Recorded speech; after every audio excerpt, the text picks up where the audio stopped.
In this part of the lecture, we focus on how to transform raw data into inputs that can actually be used in a simulation model. So, formalization means enriching the conceptual model with specific rules and numerical parameters so that it can be implemented in a software. On the left side, we have a conceptual workflow which we have discussed previously. It includes arrivals, a queue, processing, and departures. This describes the logic, but it's still too abstract for implementation. On the right, we see the same model after a formalization stage. Now the queue has defined rules such as FIFO and unlimited capacity.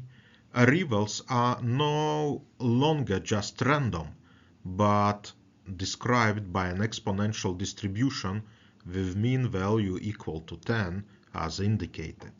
Processing is specified as 3 service units with service time following a normal distribution. In other words, formalization is the step where conceptual logic becomes specific, executable model. I believe it shall be clear that the specific parameters is something which depends from the type of a system we are simulating. A following slide demonstrates, I would call them most typical types of input parameters. So they are processing time, please pay attention to the examples. They are intensity, again see some examples for clarification, a probability of something, as example that a machine would fail during operation, a distribution of, again, something, of order size, of travel time, or whatever. Again, please pay attention that the following things which are demonstrated here are just the groups of parameters, not the specific one. As it has been stated, a specific parameters is subject of a specific system. And of course, identifying the specific parameters, we need to consider a goal of the simulation, data availability, and the quality of the data.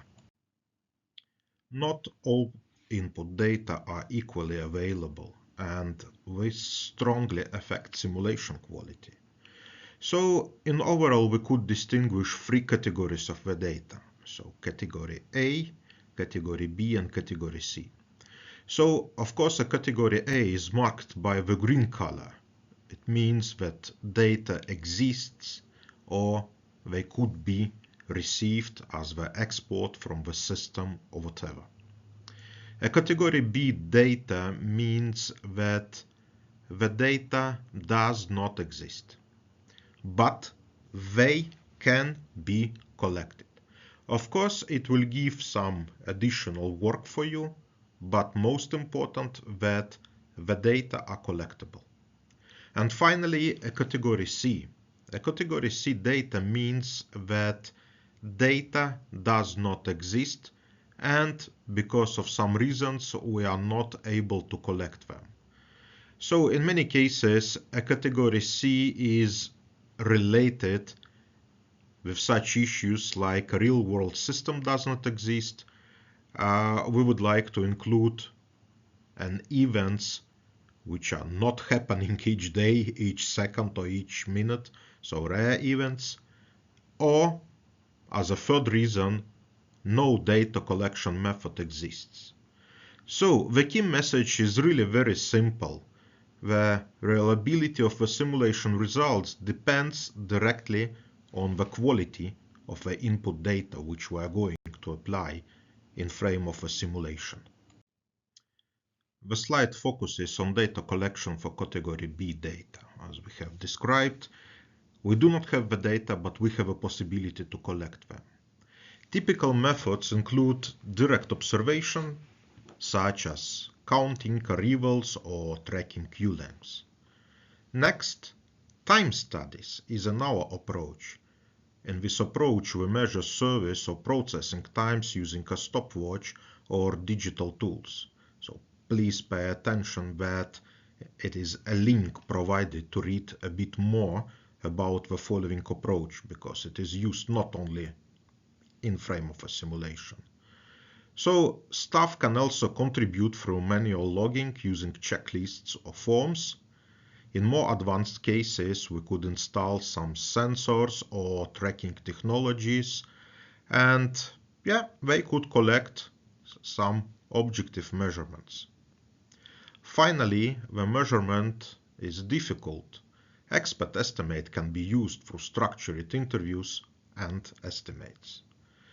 So, as you're able to see, a following slide is full with different kind of pictures which demonstrates different examples. So please pay attention to the following slide. This one is the example of how a traffic counting is completed. So using a paper, a specific form, we are just counting the vehicles. Of course, a more advanced approach is demonstrated here. In this case, we are installing some specific device, so camera, a counting device, which is able to recognize specific vehicles and even the type of the vehicle. So the second picture here refers to the time studies, so in which we are fixing how much of a time it took us to implement the specific operation.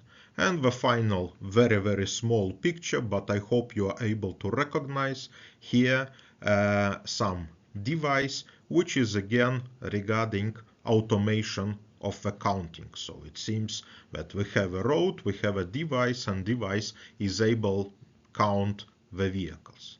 The key message is again very simple.